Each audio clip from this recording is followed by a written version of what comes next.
Last week I posted a video about problematic gay characters we still love nonetheless.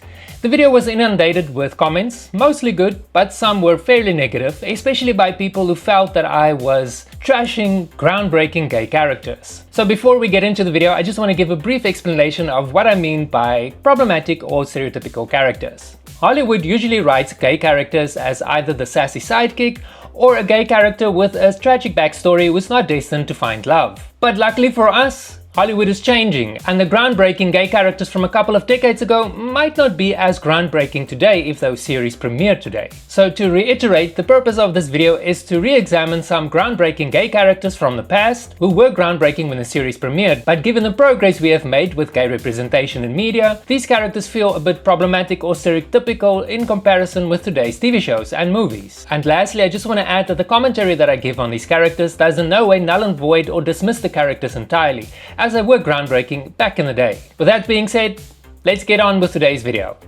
Follow the yellow brick road.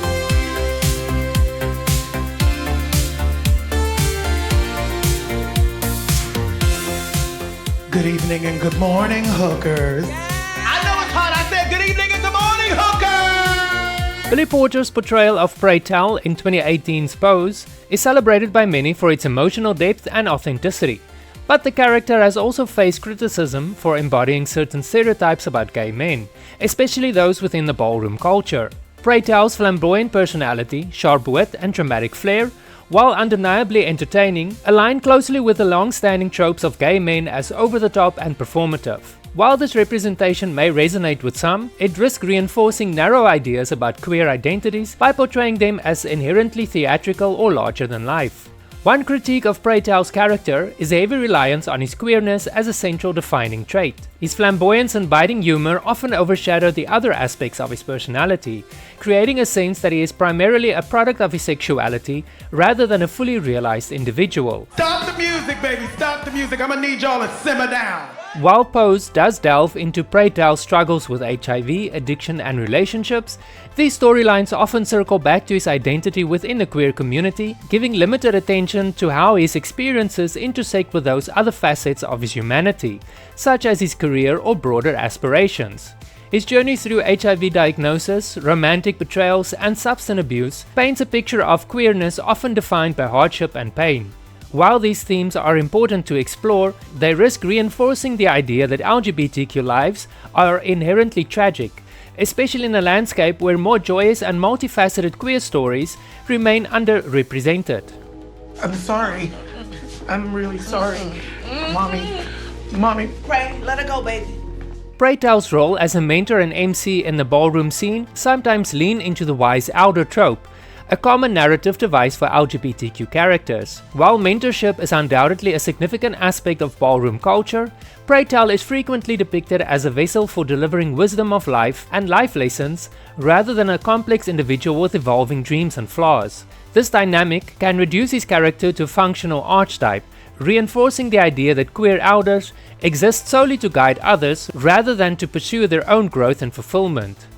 While Pray Tell is undeniably a groundbreaking character to many, in many aspects, by giving voice to the underrepresented communities and shining a spotlight on the ballroom culture of the 1980s and 1990s, his portrayal illustrates the complexities of LGBTQ representation. His character reflects a mix of progress and pitfalls, offering visibility while simultaneously perpetuating certain stereotypes. For all the strides the show makes in amplifying queer voices, Pray Tell's characterization reminds us of the ongoing need for media to move beyond archetypes and embrace the full diversity of LGBTQ experiences. Before we continue with the video, I just want to take the time to say thank you very much for everyone that watches my videos. I recently reached my milestone of 30,000 subscribers.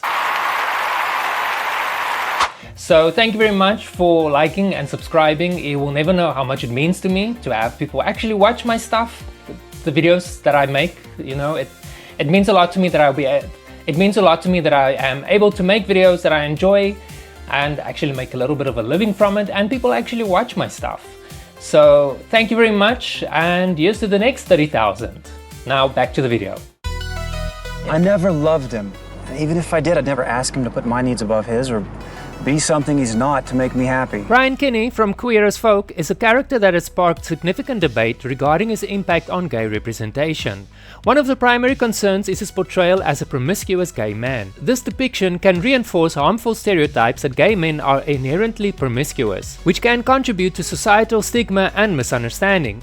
While it's important to acknowledge that promiscuity is a personal choice and not inherently negative, the issues arise when such portrayals become the dominant narrative, overshadowing the diversity of experiences within the LGBTQ community.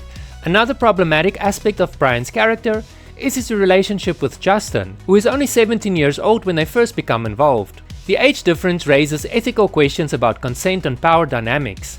While the show portrays a relationship as consensual and romantic, it can be argued that it glosses over the complexities and the potential issues inherent in such significant age gaps, especially when one party is still a minor. In Pennsylvania, the age of consent for sexual activity in 2000 was 16 years old, as it is today. This means that Justin isn't technically seen as a minor and could legally consent to sexual activity, provided that the other party is not in a position of authority or trust over them. For example, a teacher or a guardian. Mind if I borrow your date? In the context of Queer as Folk, while Justin was 17 and Brian 29, their relationship may have been legally permissible under Pennsylvania's age of consent laws, but the significant age gap and power imbalance in the relationship has raised ethical and representational concerns, especially given the naive nature of Justin. His youth and lack of experience are evident in his first interactions with Brian and other characters, as he often approaches situations with a sense of idealism and vulnerability. Justin's innocence is also highlighted by his willingness to dive headfirst into a relationship with Brian, despite the significant age difference and the potential power dynamics at play. Now, I know I will get comments about the fact that I featured Brian and Justin as a quintessential bittersweet romance in a previous video, but that video was based on the romance they portrayed, and the commentary was based on the relationship throughout the series, and wasn't specifically focused on the first season where Justin was still a high school student. But for now, back to Brian. His character is also often depicted as emotionally detached and resistant to forming deep, meaningful connections. This can perpetuate the stereotype that gay men are incapable or uninterested in long-term committed relationships. Such portrayals can be damaging as they fail to reflect the reality that many gay men seek and maintain loving, stable relationships. Brian's hedonistic lifestyle, characterized by frequent drug use and partying, can contribute to negative perceptions of the gay community. While it's crucial to represent a range of experiences, the emphasis on such behaviors can overshadow more mundane, everyday lives of many LGBTQ individuals. This can lead to a skewed perception of what it means to be gay, especially for viewers who may not have any personal connections to the LGBTQ community. The show's focus on Brian's sexual exploits can also distract from other important aspects of his character and life and the broader narrative. By prioritizing his promiscuous behavior, the show may inadvertently suggest that a person's worth or identity is primarily defined by their sexual behavior. This can be especially harmful in a society that already tends to hypersexualize LGBTQ individuals. In conclusion, while Brian Kinney is a complex and multifaceted character, his portrayal in Queer as Folk raises several issues regarding gay representation. The emphasis on promiscuity, the problematic age gap in his relationship with Justin, and the reinforcement of certain stereotypes can all contribute to a skewed and potentially harmful perception of gay men. It is crucial for media today to strive for more nuanced and diverse representations to better reflect the realities of the LGBTQ community.